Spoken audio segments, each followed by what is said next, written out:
Assalamualaikum warahmatullahi wabarakatuh. Alhamdulillahi rabbil alamin. Alhamdulillahilladzi ja'alana ummatan muhammadiyatan ummatan wasata linakuna syuhada bainan nasi yaumal qiyamah.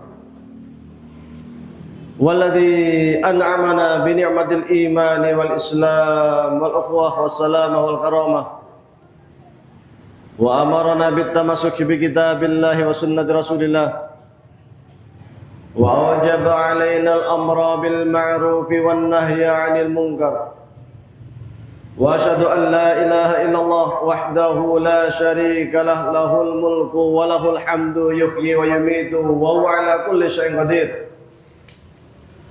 Wa asyhadu anna Muhammadan 'abduhu wa rasuluhu alladzi qad ballagha risalah wa addal amanah wa kashafal ghummah wa jahada fillahi haqqa jihadih hatta atahul yaqin.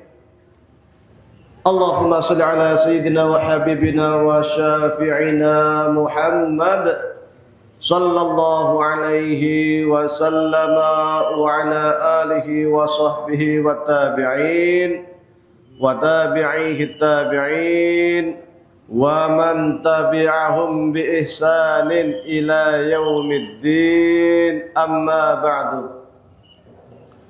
Jamaah sekalian yang kami hormati, puji syukur kehadirat Allah Subhanahu wa taala. Pada pagi hari ini kita sama-sama dapat duduk bersama, bersilaturahmi, talabul ilmi, mudah-mudahan mendapatkan barakah dari Allah Subhanahu wa taala. Amin. Shalawat serta salam semoga tetap tercurah untuk baginda Nabi Muhammad sallallahu alaihi wasallam. Jamaah sekalian yang kami hormati, sebuah kebahagiaan bagi kami bisa silaturahmi dengan jamaah di PCM Boja. Ini bukan kali pertama, beberapa waktu lalu saya juga sempat di Boja, cuma tempatnya tidak di sini. Saya lupa di mana, tapi pernah di daerah Boja ini. 2 hari lalu di kota Semarang, hari Jumat, di acara PDM, pas saya share ada acara di sini, ada rekan yang bilang, oh dekat Ustaz, dekat dari yang acara kemarin gitu ya. Alhamdulillah. Rumah saya dekat, nggak terlalu jauh dari sini, 1,5 jam perbatasan Kendal. Jadi tinggal turun langsung sampai, alhamdulillah. Tapi saya di gunung, ketinggian 1175. Jadi kalau ke tempat saya naik terus, kanan kirinya jurang, nggak ada gojek, nggak ada angkutan umum. Wah, antar kampungnya hutan, kalau enggak ya pertanian. Jadi sangat kampung sekali. Di Mesir 26 tahun, lumutan sampai hafal dengan Fir'aun. Iya. Jadi pernah lihat bentuknya Fir'aun kayak apa? Saya dulu mikirnya Fir'aun itu tinggi besar kan, ternyata seukuran manusia standar zaman ini. Karena kalau lihat karyanya, batu yang 3 meter persegi ditumpuk-tumpuk sampai 150 meter menjadi yang namanya piramid. Kadang bingung ini ngangkatnya gimana. Batu beratnya 500 kilo sampai ada 1.000, 5.000 kilo, ngangkatnya gimana di zaman itu. Gedungnya tinggi-tinggi Fir'aun itu. Pernah lihat gunung di Mesir, gunung, tapi gunungnya ini terbuat dari batu. Dari gunung batu, diukir, dipahat, dalamnya itu dibuat candi, bagus sekali. Ada 2 patung di dalamnya, namanya patung Ramses. Ramses ini julukan nama orang, nama Raja Mesir. Raja Mesir itu banyak, ada kisaran 32 dinasti. Nama julukan rajanya namanya Fir'aun. Jadi Fir'aun itu julukan kayak Sultan di Jogja, namanya Sri Sultan Hamengkubuwono. Tapi nama aslinya bukan itu. Nah, punya nama sendiri-sendiri. Tapi setelah jumeneng tahta, setelah menjadi raja, julukannya berubah menjadi Sri Sultan Hamengkubuwono. Nah, Mesir sama Fir'aun itu banyak namanya macam-macam, tapi semua raja Mesir julukannya Fir'aun. Nah, Fir'aun yang pada masa Nabi Musa itu punya nama, namanya Ramses. Namanya Ramses. Ramses inilah yang memimpin Mesir menjadi negara yang sangat maju di masanya. Kapan itu? 7.000 tahun yang lalu. Indonesia belum ada apa-apa ya.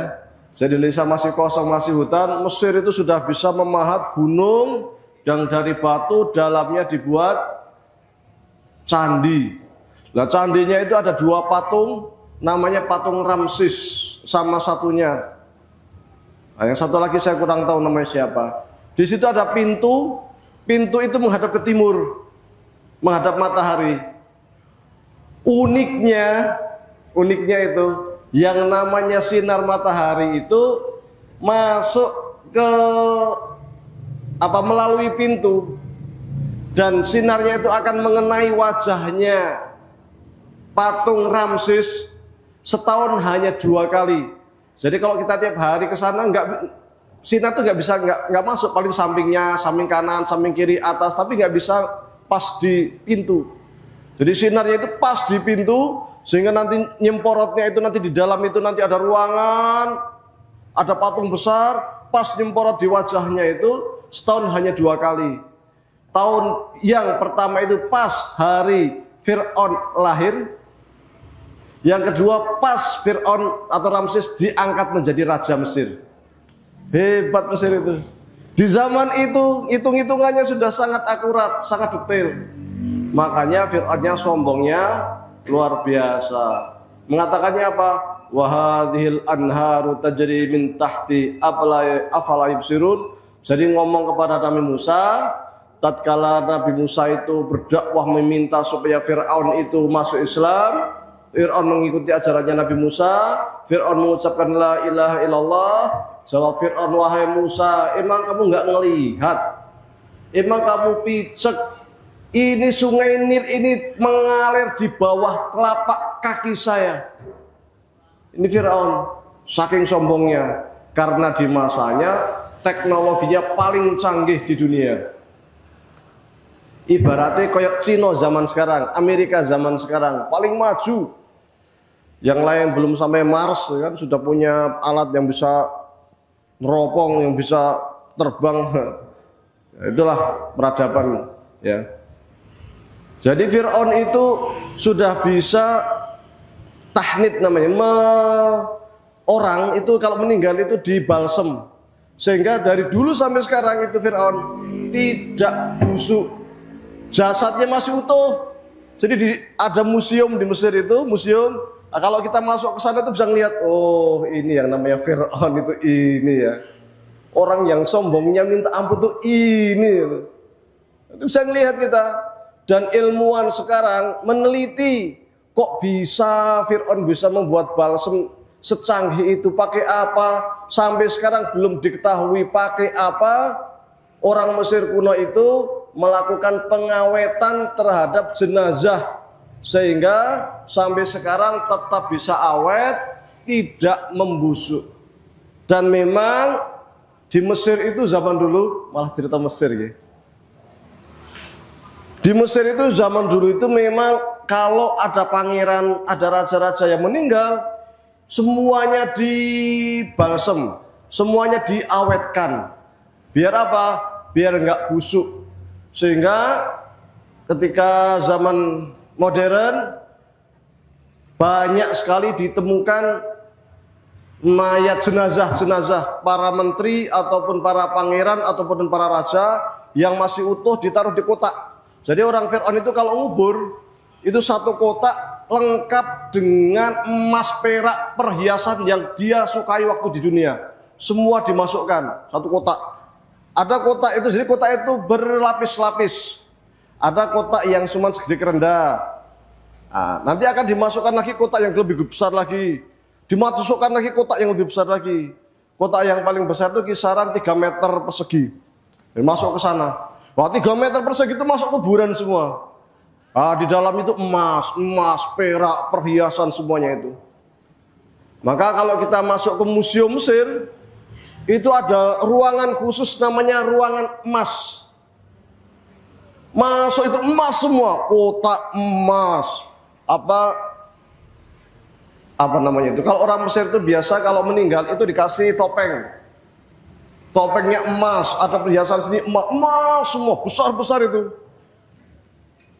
Itu kalau kita ke sana baru mikir Fir'aun sombong, kayak gini ya, pantas sombongnya luar biasa. Karena sudah bisa membuat berbagai macam hal di zamannya yang negara lain itu masih belum bisa. Anak-anak itu dikasih buat mainan. Mainan anak-anak itu kayak kuda-kudaan, kayak apa itu. Nanti dia itu kalau dikasih api, itu akan keluar suara dari mulutnya. Keluar asap. Nah, ini zaman Fir'aun itu mainannya itu. Dan simbolnya Fir'aun itu ular. Kayak nyeri blorong. Nyeri kidul ya. Simbolnya itu ular kobra. Maka mereka punya tongkat begini. Kalau orang meninggal itu diginiin. Nah, tongkatnya itu bentuknya kayak ular. Itu Mesir ya. Kalau di depan kerajaannya itu dijajar patung.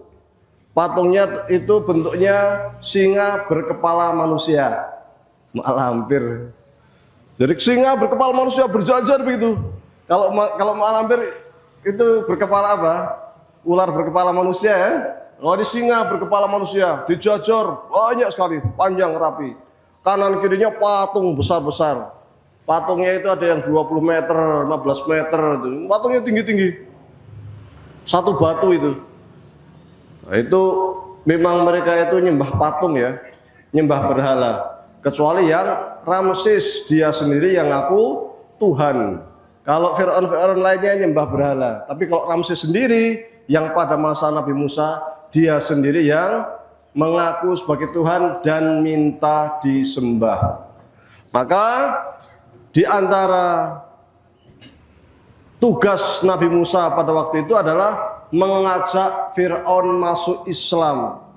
Jadi ibarat zaman sekarang itu ada seorang dai datang ke Amerika, ngomong sama presiden Amerika, suruh masuk Islam. Wah, kira-kira gimana itu?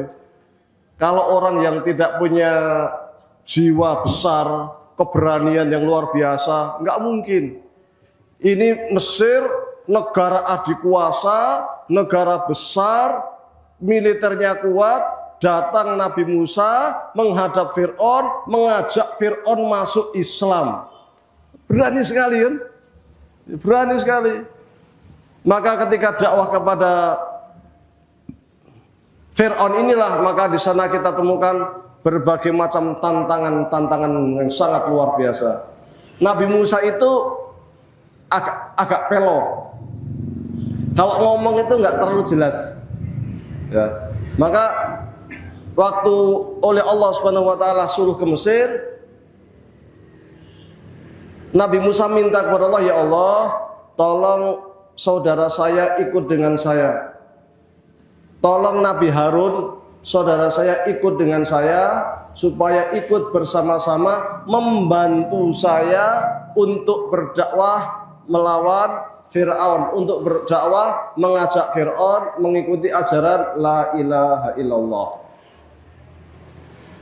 Karena Harun ini kalau ngomong enak, bahasanya jelas. Maka datanglah Nabi Musa kepada Fir'aun, mengajak Fir'aun ini supaya mengikuti ajaran la ilaha illallah.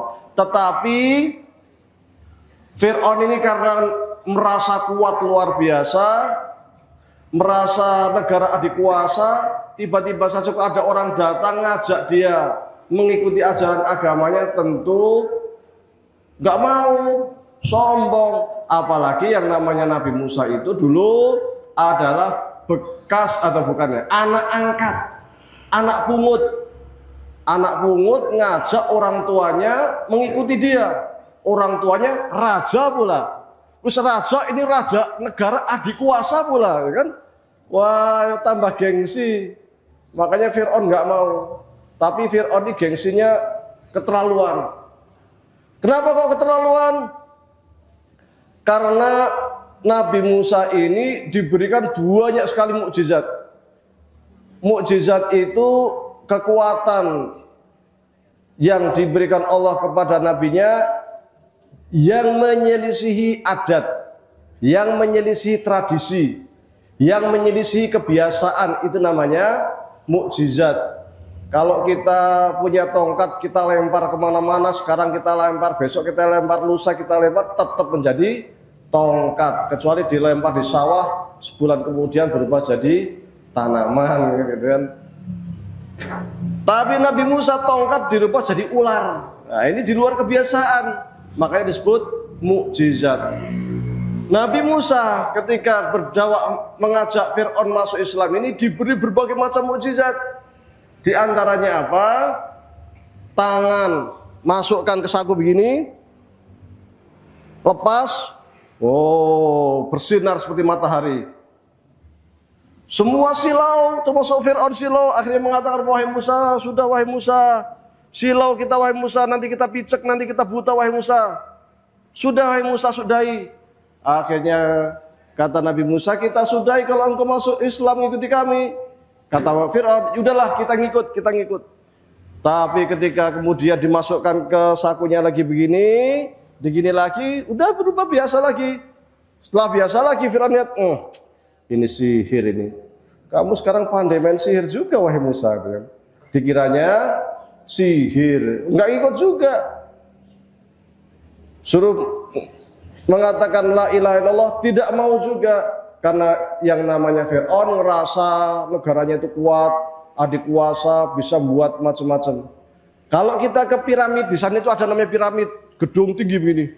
Yang saya bilang tadi tumpukan batu sampai 150 meter, batunya itu 3 meter persegi, tumpuk, sampai tinggi sekali. Dan itu ada bolong lubang, pintunya masuk. Pintu masuk itu kalau kita masuk ke dalam itu ada tangga di dalam ruangan, naik. Karena saya pernah naik ke situ. Nanti di dalam itu ada ruangan kosong. Ruangan kosong itu di tengahnya ada peti. Ada peti. Nah disitulah Fir'aun itu dikebumikan. Jadi kuburan. Jadi piramid itu kuburan. Hanya untuk ngubur Fir'aun itu dibangun sebuah menara yang sangat megah. Batunya itu mungkin ratusan ribu batu dengan beratnya yang luar biasa.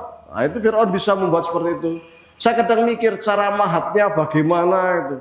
Karena batunya nggak kayak batu kita. Kalau kita kan batu hitam itu digepuk langsung pecah ya. Dia itu batu granit, batu yang warnanya itu kecoklatan, yang kerasnya luar biasa. Bukan batu hitam sungai kayak kita itu, bukan. Dan batunya gede-gede. Nah, itu mereka bisa memahat sangat rapi. Itu canggihnya Fir'aun seperti itu. Maka sombongnya luar biasa. Musa datang lagi, ngajak Fir'aun masuk Islam, menolak lagi. Dikasih mukjizat lagi oleh Allah. Dengan apa? Dengan didatangkan difdak, kodok. Jadi Mesir kepagebluk. Kodok banyaknya luar biasa. Seluruh negara Mesir dipenuhi kodok. Tanah-tanah pertanian hancur karena diserang hama kodok. Sampai masuk ke istana penuh dengan kodok. Maka Fir'aun pusing mengerahkan tentaranya, pasukannya untuk membasmi kodok. Dan gagal. Akhirnya mengatakan panggil Musa, menyerah kita, menyerah. Ini kodok begitu banyak di istana, banyak kodok di luar, banyak kodok di tanah-tanah pertanian hancur gara-gara kodok. Panggillah Nabi Musa. Maka Nabi Musa pun dipanggil. Wahai Musa, kita menyerahlah. Ini kalau kodok begini banyak itu kita nggak bisa makan lama-lama kita. Menyerah. kalau sekiranya engkau bisa menghilangkan kodok ini, kita ngikutlah. Maka kata Nabi Musa, benar, kalau sekiranya kodok ini hilang kamu akan beriman. Iya wahai Musa, kita ngikutlah, karena kita sudah menyerah, kodoknya begitu banyak sekali. Maka Musa berdoa kepada Allah supaya kodok itu hilang. Allah kemudian perintahkan ke kodoknya untuk pergi, menyingkir, hilang kodok.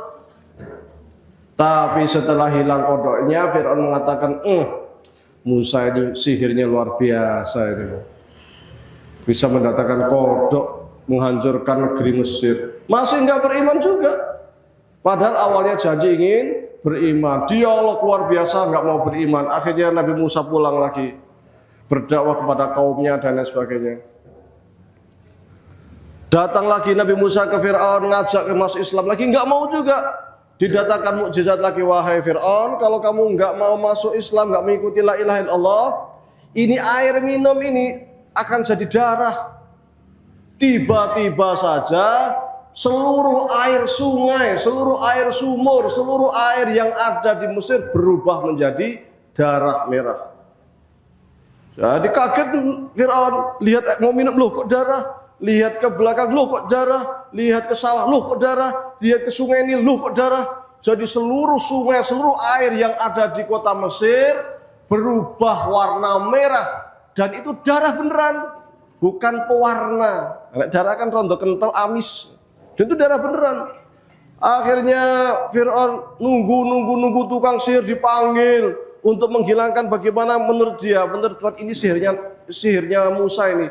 Bagaimana supaya dihilangkan, bagaimana supaya dikalahkan. Nggak bisa juga, karena ini adalah mukjizat.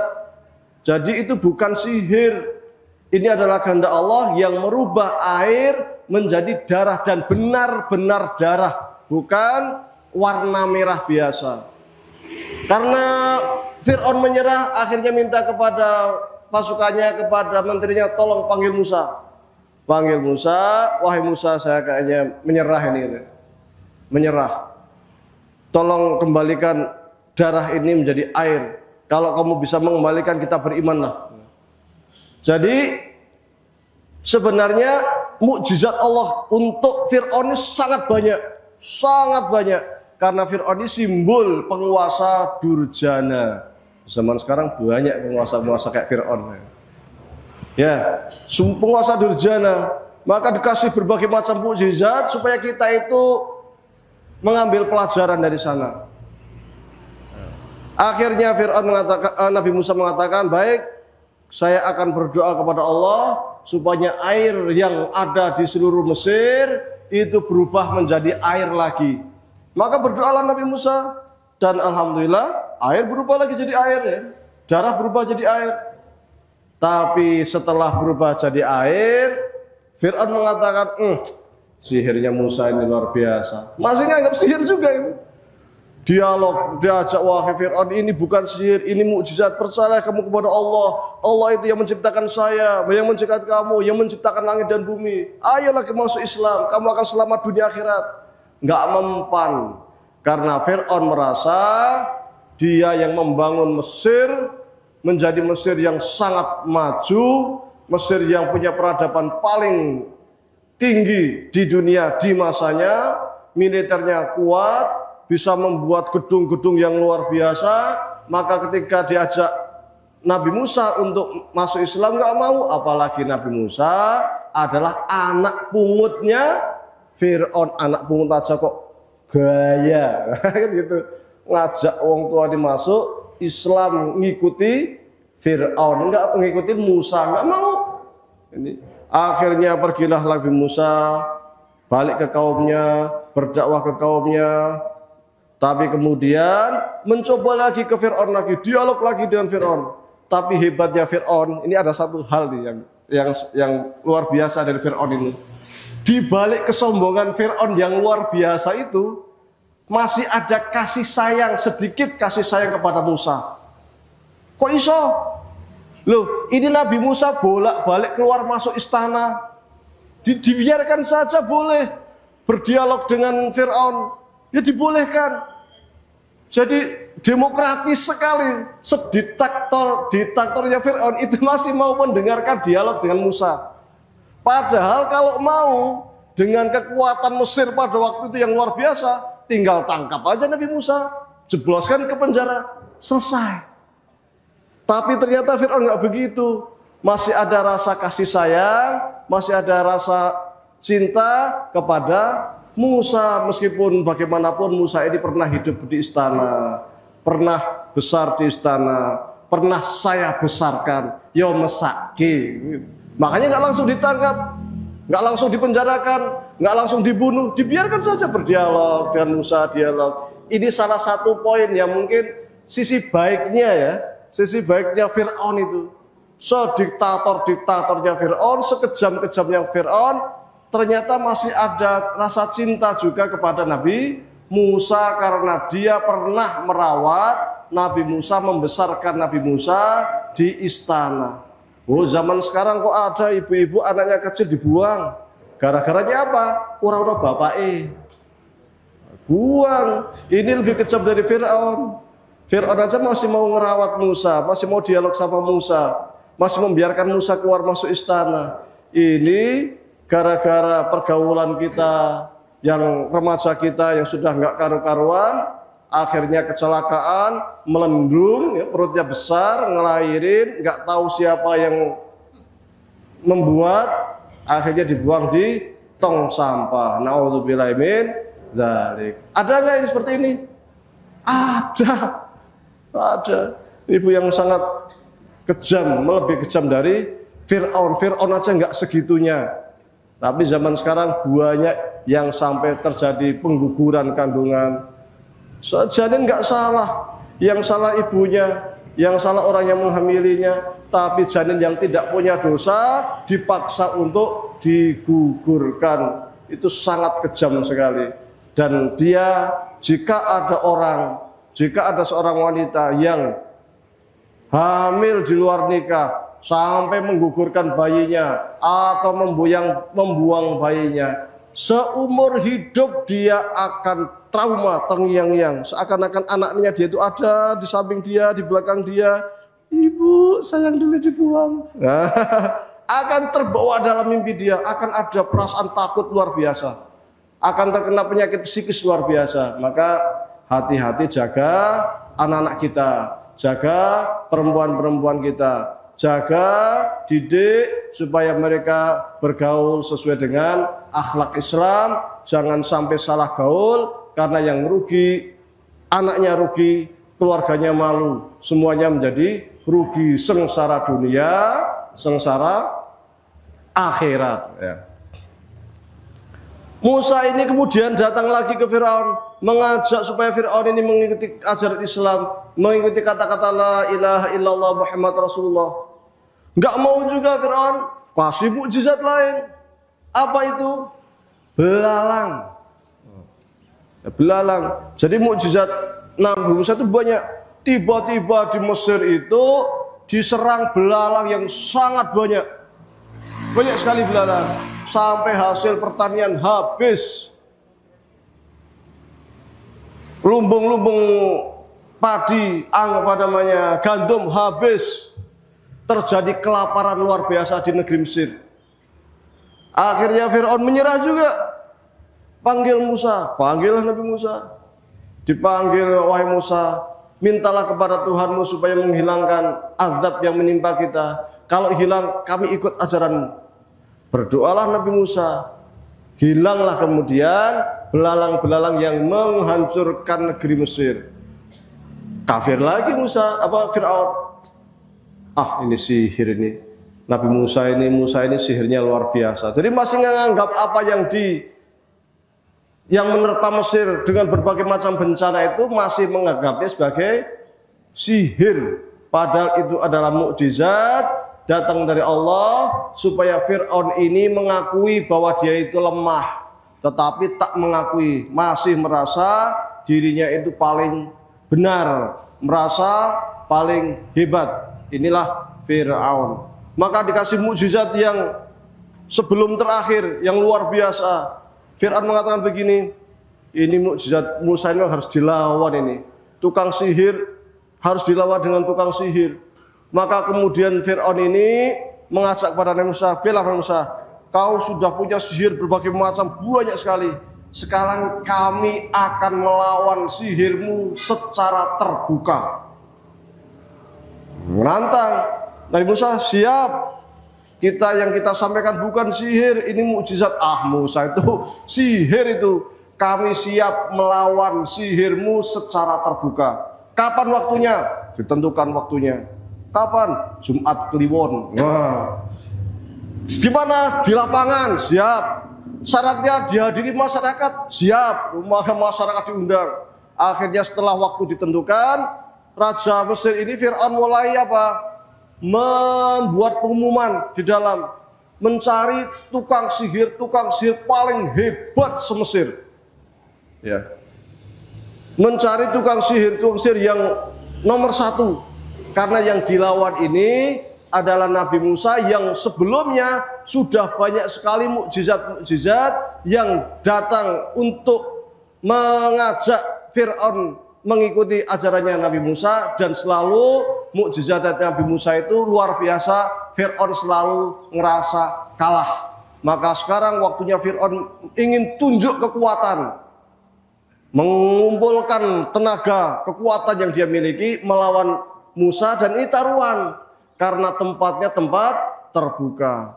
Maka dikumpulkanlah tukang-tukang sihir yang sudah profesional, yang hebat-hebat. Kemudian di hari H disaksikan bala tentaranya, disaksikan masyarakat Mesir. Tukang sihir mulai melempar tali-talinya itu sehingga seakan-akan tali itu menjadi ular. Maka Musa ketika melihat tali menjadi ular, Nabi Musa itu takut. Fa'aujasa minhum khifah. Bergetar. Wah, kok ada ular, kok jadi ular begini? Jadi Musa pun takut, orang-orang yang ada di sekitarnya pada ketakutan. Ini hebat sekali nih tukang-tukang sihir Fir'aun ini. Tali-tali dilempar jadi ular yang sangat banyak, yang sangat ganas, yang beracun. Pada takut orang. Mundur juga Musa. Tapi kata Allah, jangan takut. Lempar tongkatmu. Maka dilemparlah tongkat itu. Ternyata tongkatnya Nabi Musa berubah menjadi ular.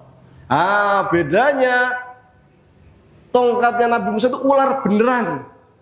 Ular asli.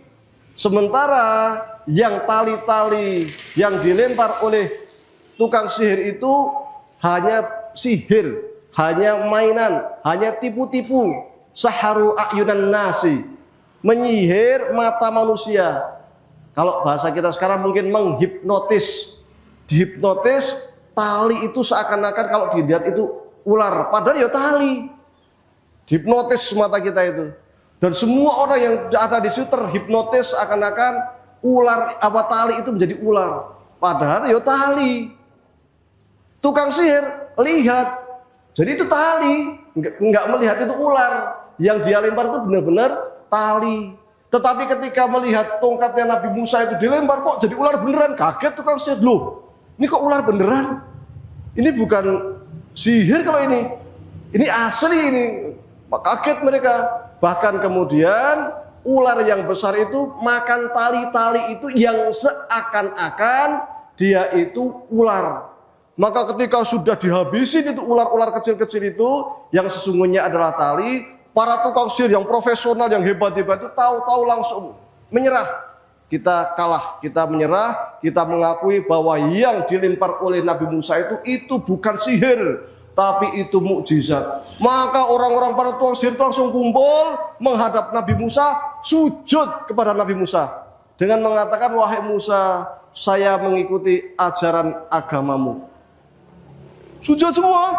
Jadi tukang sihirnya Fir'aun yang awalnya itu melempar tali menjadi seakan-akan menjadi ular, semuanya tanpa terkecuali mengikuti ajarannya Nabi Musa. Karena dia tahu persis bahwa yang dilempar oleh Musa itu bukan sihir, bukan tipu-tipu, tetapi tongkat itu benar-benar berubah menjadi ular.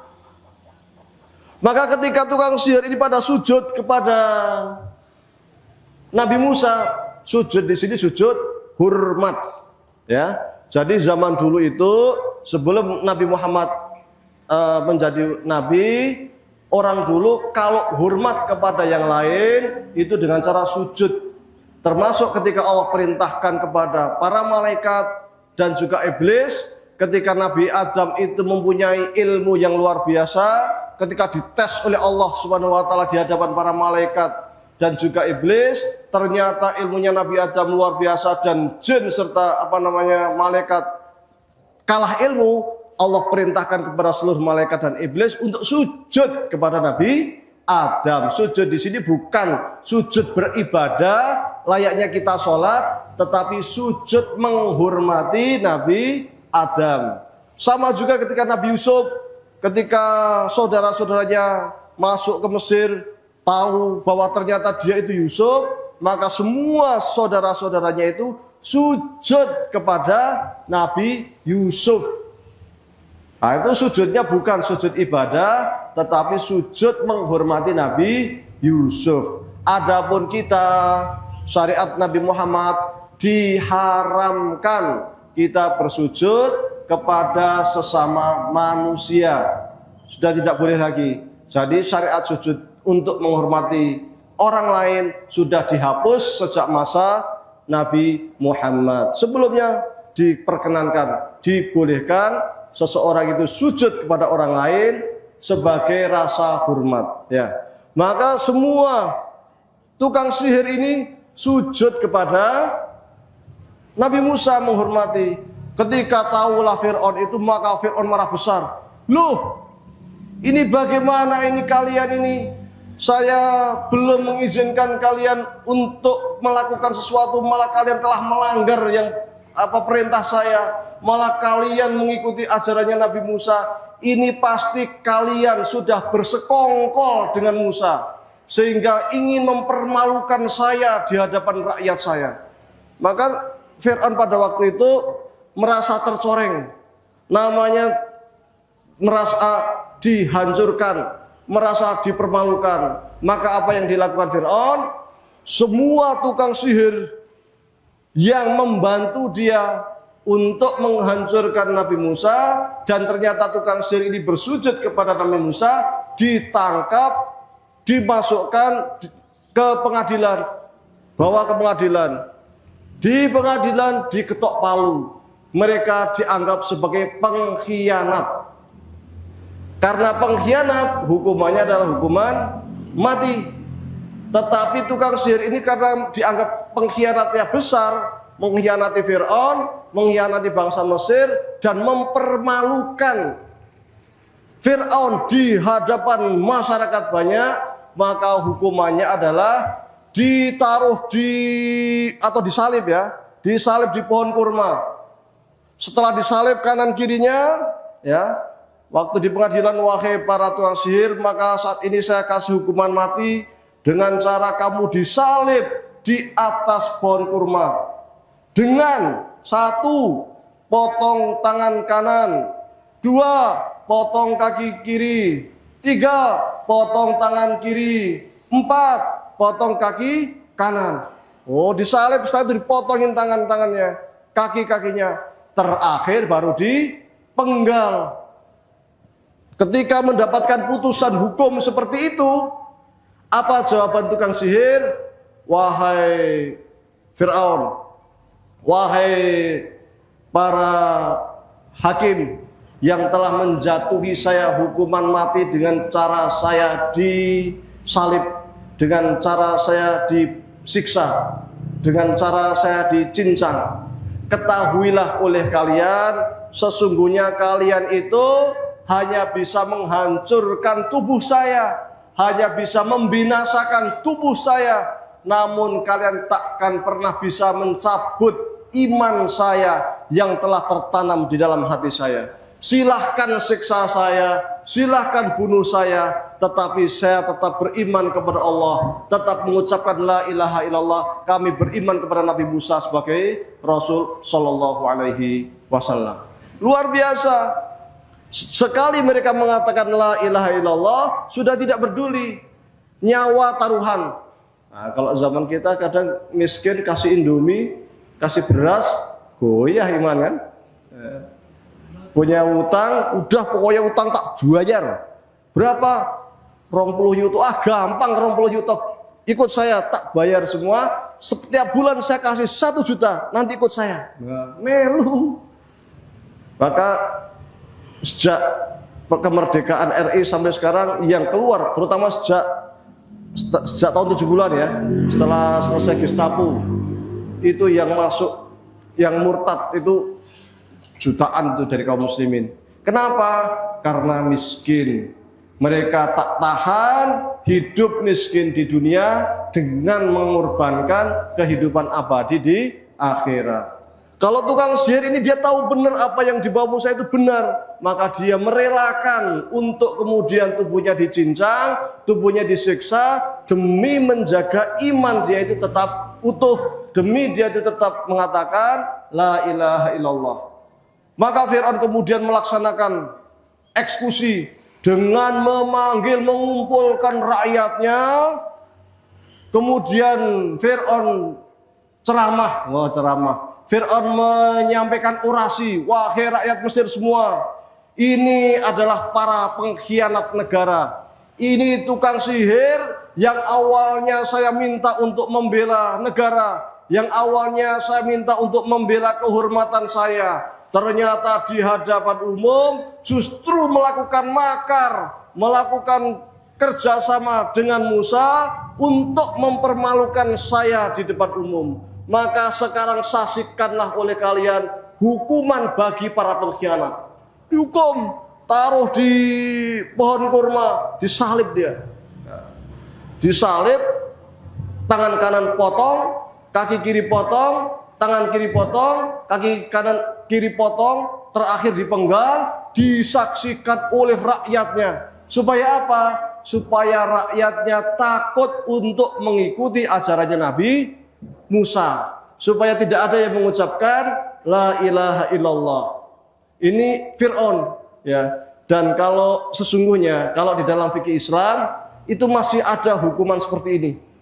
Kalau kita baca fikih Islam, hukuman seperti ini adalah hukuman bagi mereka yang merampok. Jadi para perampok kalau sampai membunuh hukumannya disalib. Kalau zaman sekarang mestinya para koruptor itu hukumannya disalib. Oh, saya yakin kalau para koruptor besar itu dihukum seperti ini, taruh di perempatan jalan, disaksikan orang banyak, ini dia pengkhianat negara, perampok uang rakyat, akan kita kasih hukuman sesuai dengan fikih Islam. Diapakan? Salib, potong tangan kanan, potong kaki kiri, potong tangan kiri, potong kaki kanan, penggal. Saya yakin orang akan mikir 2 kali, 3 kali untuk korupsi. Nek korupsi 300 triliun, hukumannya 5 tahunnya. Wong kita kerja 70 tahun aja belum tentu dapat 10 miliar. Ini 300 triliun, paling 5 tahun. 5 tahun kan sebentar. Si andai kata keluar dari penjara juga tabungannya masih banyak, masih triliunan kan. Santai saja. Akhirnya orang pikir, mending kayaknya cita-cita saya mending jadi koruptor, enak. Paling di penjara 5 tahun, tabungannya sih akeh. Ini kan repot. Jadi cita-cita anak-anak menjadi koruptor kan. Jadi karena cepat sugih, hukuman cuman sebentar. Maka dalam fikih Islam jelas, para koruptor itu mestinya dihukum mati. Dan ini sesuai dengan buku yang dikeluarkan oleh Muhammadiyah yang judulnya Fikih Anti Korupsi. Di dalam buku itu disampaikan, sekiranya ada orang kok korupsi uang negara kisaran 100 miliar, sudah layak untuk kemudian dijatuhi hukuman mati. 100 miliar, hanek 1000 triliun. Hukuman matinya diiris-iris sidik. Biar untuk apa? Pelajaran. Tapi selama hukuman kita begini ya menjadi hobi korupsi, menjadi budaya, susah hilang. Selama kita lebih sayang kepada koruptor dibanding sayang kepada masyarakat Indonesia. Padahal koruptor itu membuat masyarakat bawah ini sengsaranya luar biasa. Bayangin nek 1000 triliun gitu dawet. Kelelep Indonesia ini. buat beli permen gitu. Wah, luar biasa. 1.000 triliun. Itu yang korupsi aja belum pernah lihat itu duitnya segede apa, itu belum pernah lihat itu. Yang korupsi aja belum tahu, dia hanya lihat angka. Ini luar biasa, kebobrokan moral kita sangat luar biasa. Jadi sampai kalau di Indonesia itu iblis itu pengen mengajukan pensiun. Kenapa? Karena dia itu udah nggak kepikiran, menungso kok bisa seperti itu ya. Saya aja nggak kepikiran. Jadi menyerah iblis, ya udah saya udah mending pensiun aja lah. Tak melihat masyarakat Indonesia tuh kayak apa, karena perilakunya ternyata lebih dahsyat dari iblis. Iblis saja nggak kepikiran orang kok korupsi 1.000 triliun piye itu. Maka di Indonesia pengen pensiun dini. Iblis saking rusaknya bangsa kita. Jadi kalau nggak ada upaya-upaya perbaikan, nanti wailun lil mutaffifin ya. Kayak Nabi Syuaib, kaumnya Nabi Syuaib, karena korupsi timbangan, hanya korupsi timbangan tok. Timbangan kan sedikit, paling setengah on, 2 on, 5 on kan. Korupsi timbangan tok, apa yang terjadi?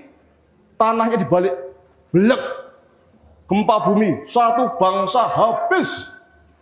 Hanya korupsi 5 on, 10 on, 2 on. Banyak korupsi 1 triliun, hanya 1.000 triliun. Akan jadi apa bangsa kita? Ngeri. Maka dalam hadis dikatakan apa? La ta'murunan nasa bil ma'rufi wa tanhauna 'anil munkar. Aw la yusikanallahu ayyib'atsa 'alaikum adzaban minhu tsumma ta'tuna fala yustajaba lakum.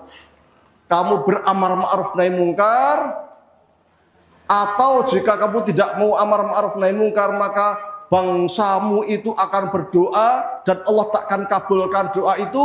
Kemudian Allah akan utus malaikat untuk mengadab bangsa itu, sehingga bangsa itu akan hancur berkeping-keping.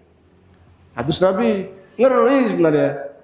Kata kita itu kalau sedang saya duduk merenung gitu, melihat korupsi yang begini ngeri itu, ya Allah selamatkan bangsa ini dari kebinasaan, ya Allah selamatkan bangsa ini dari kehancuran, ya Allah. Ngeri.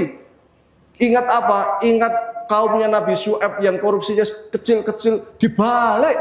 Nah, kalau 1.000 triliun, 300 triliun itu kita mau dikasih apa? Alhamdulillah sampai sekarang kita masih aman. Alhamdulillah. Tapi kan kita nggak tahu masa depannya bagaimana. Serem. Maka kita harus banyak-banyak beristighfar ya. Mudah-mudahan Allah jaga bangsa ini. Jamaah sekalian yang kami hormati. Tapi saat Fir'aun sombongnya minta ampun itu, ternyata ada peristiwa yang sangat penting. Orang dalam. Dan orang dalam ini orang istana. Dan kedua-duanya ini wanita yang justru mengikuti ajarannya Nabi Musa. 2 orang. Yang pertama namanya Masitoh. Masitoh ini suatu kali, waktu tinggal 2 menit. Masitoh ini suatu kali nyisir putranya Fir'aun. Putranya masih kecil. Pas disisir, tahu-tahu sisirnya ini jatuh. Maka tatkala sisirnya jatuh, Masitoh mengatakan inna lillahi wa inna ilaihi raji'un. Maka kemudian anak Fir'aun ini kaget, loh, sesungguhnya segala sesuatu datang dari Allah akan kembali kepada Allah. Kaget anak ini, siapa Allah? Dia jawab dengan jujur, karena sudah terlanjur. Selama ini dia menyembunyikan keislamannya. Tapi karena sudah terlanjur dia tahu, dia dengar sekalian. Allah itu Tuhan saya. Allah itu Tuhan Anda. Allah itu Tuhannya Fir'aun. Allah itu yang menciptakan langit dan bumi. Loh, berarti kamu itu sudah mengikuti ajarannya Nabi Musa? Benar. Saya mengikuti ajarannya Nabi Musa karena apa yang dibawa oleh Nabi Musa itu benar adanya. Benar dari mana? Dari mana kamu tahu kalau apa yang disampaikan Nabi Musa itu benar? Yo jelas benar. Berapa kali Nabi Musa datang ke istana, berapa kali membawa mukjizat yang luar biasa, dan Fir'aun selalu kalah dan selalu meminta supaya Musa menghilangkan azab yang Allah turunkan kepada bangsa Mesir. Itu saja sudah cukup untuk membuktikan bahwa apa yang dibawa oleh Musa itu benar. Kalau gitu kamu saya laporkan ke bapak saya. Silahkan laporkan. Nanti kamu akan dihukum mati. Saya nggak takut. Kamu akan dipenjara. Nggak takut. Kamu akan disiksa. Nggak takut, silahkan. Akhirnya anak ini segera lari menuju istana, melaporkan kepada Fir'aun, wahai bapak, musibah, wahai bapak, bencana, enggak ada apa. Kita berkali-kali menolak dakwahnya Nabi Musa dengan berbagai macam cara. Ternyata di dalam istana ini ada pengkhianat. Emang kenapa? Pembantu kita yang ngerawat saya, yang biasa memandikan saya, yang biasa menyisir rambut saya, ternyata mengikuti ajarannya Nabi Musa. Siapa? Masitoh? Benar Masitoh. Panggil Masitoh. Akhirnya dipanggillah Masitoh, diinterogasi. Benar wahai Masitoh, engkau mengikuti ajarannya Nabi Musa? Benar. Benar kau tidak mau menyembah saya? Benar. Masitoh, kamu pengkhianat? Silahkan, saya dianggap pengkhianat. Akhirnya di sidang, wahai Masitoh, kalau kamu tidak mau mengikuti ajaran nenek moyang, tidak mau menyembah saya, kamu saya hukum. Silahkan. Kamu tahu tukang sihir dihukumnya apa? Ditaruh di pohon kurma, dipotong tangan kanan kirinya, kaki kanan kirinya dipenggal. Kamu tahu itu? Tahu. Kamu nggak takut? Tidak takut. Sekarang saya putuskan, engkau dihukum dengan cara direbus. Direbus hukumannya. Fir'aun Masitoh santai saja, silahkan. Kamu hanya akan bisa menghancurkan raga saya, tapi selamanya takkan mampu mencerabut iman yang sudah menancap dalam hati saya. Akhirnya di hari yang sudah ditentukan, dipanggillah masyarakat banyak untuk menyaksikan Masitoh yang dihukum rebus karena dianggap pengkhianat negara, dianggap pengkhianat Fir'aun, dan dia direbus hidup-hidup. Kuali besar, air mendidih. Maka kata Fir'aun, wahai Masitoh, air sudah siap untuk merebus kamu. Emang kamu tidak takut? Tidak. Silahkan rebus. Akhirnya Masitoh diangkat, dimasukkanlah ke dalam kuali, hidup-hidup. Konon sebelum Masitoh masuk ke dalam kuali, malaikat Israel sudah datang mencabut nyawanya, sehingga Masitoh tidak merasakan azabnya, siksanya yang dijatuhkan oleh Fir'aun kepada dia dengan cara direbus. Ini orang yang dianggap pengkhianat pertama. Terakhir nih, pengkhianat kedua yang dianggap pengkhianat oleh Fir'aun, ternyata istrinya Fir'aun sendiri. Siapa namanya? Asia. Ternyata ikut ajarannya Nabi Musa. Maka Fir'aun marah besar. Ini istri saya biasa kesana kemari menghalangi supaya bangsa ini tetap utuh, bangsa ini tidak ada satupun yang mengikuti Musa. Ini kamu justru istri saya sendiri mengikuti ajarannya Nabi Musa. Ini bagaimana ini? Maka Fir'aun merasa marah sekali, malu sekali. Maka dia dihukumlah istrinya ini dengan cara apa?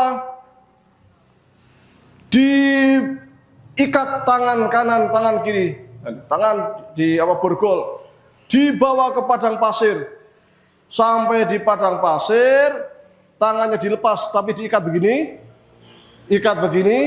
kaki kanan kaki kiri sudah diikat, dijemur di padang pasir sendiri, ditinggal. Sehingga dia disiksa dengan cara apa? Dijemur di padang pasir. Padahal padang pasir itu kalau terkena matahari panasnya luar biasa, semelet. Jadi kaki itu bisa melepuh, tangan itu bisa melepuh, maka kita harus pakai sepatu, pakai sendal, kalau enggak panasnya luar biasa. Nah ini istrinya Fir'aun dihukumnya dengan cara dijemur di padang pasir, ditinggal sendiri. Tapi kemudian doanya istri Fir'aun itu apa? Ya Allah, selamatkan saya dari kedzalimannya Fir'aun. Wa najini minal qaumidz zalimin. Selamatkan saya dari kedzalimannya Fir'aun. Dan tolong ya Allah, bangunkan saya rumah dan istana megah di dalam surga. Rabbi ibnili baitan indaka fil jannah. Tolong bangunkan saya istana megah di surga. Maka Allah kabulkan permintaan Asiyah ini, yaitu apa? Dibangunkan istana megah di dalam surga dan diselamatkan dari kezaliman Fir'aun. Jadi ternyata yang ikut ajarannya Nabi Musa dari rakyatnya Fir'aun justru orang istana sendiri, dan dua-duanya adalah seorang wanita dan dua-duanya syahid. Jadi dua orang yang syahid dari bangsa Mesir yang mengikuti ajaran Nabi Musa justru kaum Hawa. Ini mirip terkait dengan dakwah Nabi. Yang pertama syahid adalah seorang sahabiah yang bernama Sumayyah. Jadi syahid pertama dalam Islam itu yang mengikuti ajaran Nabi Muhammad, yang mendukung ajaran Nabi Muhammad juga seorang wanita, bukan laki-laki yang syahid pertama. Sama juga dalam Fir'aun ini juga sama, wanita dua-duanya. Maka seorang wanita ini mempunyai kemuliaan yang luar biasa, mempunyai keistimewaan yang luar biasa, karena tercatat di dalam Al-Quran mereka-mereka yang teguh membela agama ini sampai titik darah penghabisan ternyata tertulis di dalam Al-Quran, di antaranya adalah para wanita-wanita. Maka kemudian Muhammadiyah memuliakan wanita dengan membentuk organisasi khusus kaum wanita yang namanya Aisyah. Ada juga Nasihatul Aisyah, supaya para wanita-wanita ini mau berjihad, mau berdakwah, beramar ma'ruf nahi mungkar, karena yang namanya dakwah tidak hanya khusus dari kalangan laki-laki, juga bisa dari kalangan wanita. Tetapi saat ini Muhammadiyah krisis dai secara umum, krisis ulama, apalagi dai wanita. Itu sangat jarang di Muhammadiyah. Jarang acara-acara begini ini yang tampil di podium seorang wanita, seorang perempuan, jarang ahli fikih wanita. Maka kita butuh itu, karena yang akan menerangkan tentang haid, tentang istihadah, tentang nifas, tentang kewajiban seorang wanita di dalam keluarga, tentang pendidikan anak, mestinya seorang ulama wanita. Karena dulu sahabat, kalau terkait dengan urusan-urusan kewanitaan, kalau terkait dengan urusan-urusan rumah tangga, seringnya bertanya kepada Ibunda Aisyah. Karena Ibunda Aisyah itu luar biasa cerdasnya, luar biasa cerdiknya, luar biasa ilmunya. Kalau ada apa-apa, tanya kepada Ibunda Aisyah. Maka kita pengen di Aisyah itu punya Aisyah seperti istri Rasulullah SAW. Seorang wanita yang ahli fikih, orang wanita yang pintar, yang bisa membersamai jamaah perempuan. Karena kadang ada persoalan kewanitaan yang ditanyakan ke laki-laki, laki-laki mau jawab itu pekewuh, mau jawab itu rondo isin. Kenapa? Karena yang ditanya terkait dengan hal-hal sensitif kewanitaan. Rasul pun dulu sama. Ada seorang wanita yang bertanya kepada Rasul, ya Rasulullah, kalau tahu cara haid selesai itu bagaimana? Ya, kalau sudah bersih. Iya, kalau sudah tahu bersihnya itu gimana cara tahu bersih? Ya, kalau sudah bersih. Rasul pun jawab bingung. Jawab lagi sama sahabat, iya, cara tahunya itu bagaimana? Rasul diem. Maka kemudian kata Rasul, silahkan tanya kepada Ibunda Aisyah. Maka diucap oleh Ibunda Aisyah, ambil kapas, colek, kalau sudah tidak ada flek, sudah bersih, berarti sudah suci, kan gitu. Hanya bisa menjawab terbuka gini kan sesama wanita. Kalau laki-laki Arab jawab, piye ya? Kan laki-laki enggak head, enggak tahu kan itu, enggak istihadah, enggak nifas, enggak melahirkan. Maka yang lebih layak itu adalah seorang wanita. Maka kita butuh dai-dai wanita, para ahli fikih wanita, supaya mereka bisa membersamai jamaah wanita, terutama terkait dengan persoalan-persoalan fikih kewanitaan. Taib, mudah-mudahan bermanfaat. Kurang lebihnya mohon dimaafkan. Aqulu qouli hadza wa astaghfirullah li wa lakum. Nun wal qalami wa ma yasturun fastabiqul khairat. Allahu musta'an. Assalamualaikum warahmatullahi wabarakatuh.